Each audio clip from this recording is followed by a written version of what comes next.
Cricket जे हवाले सां नासिर नवां खे अपडेट कंदासीं। वर्ल्ड कप में पाकिस्तान ऐं भारत जी मैच रीशेड्यूल थियण जो इम्कान आहे। भारतीय मीडिया जो चवणु आहे त मज़हबी ॾिण सबबि 15 अक्टूबर ते ॾिठल पाकिस्तान ऐं भारत जी मैच रीशेड्यूल थी सघे थी।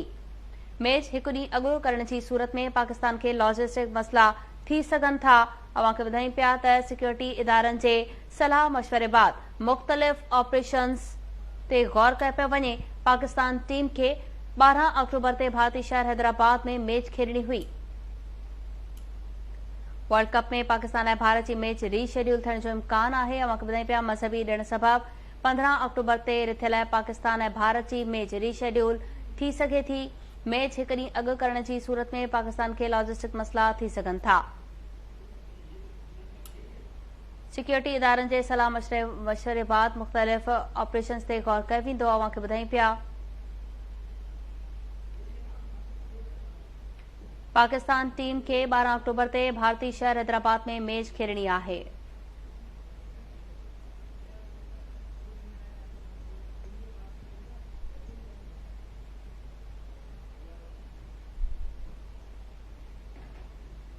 तफ़सील मालूम कंदासीं। लाइन ते मौजूद आहे स्पोर्ट्स एंकर पर्सन मुजाहिद सोलंकी जी। मुजाहिद, कहिड़ा तफ़सील आहिनि?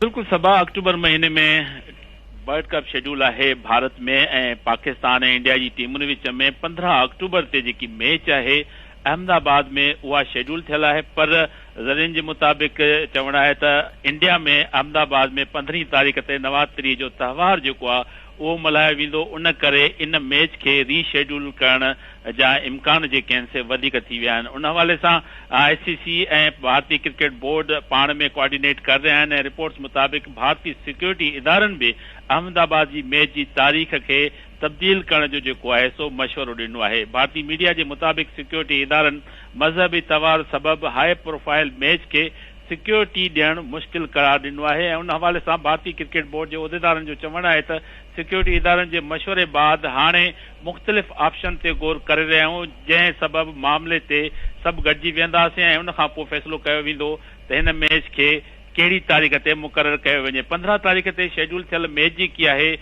ज़रिए जो चवणु आहे जेको इम्कान रोशन आहिनि उहे आहिनि त 14 अक्टूबर ते पाकिस्तान ऐं भारत जी टीमुनि विच में वर्ल्ड कप जी मैच हाणे थी सघे थी।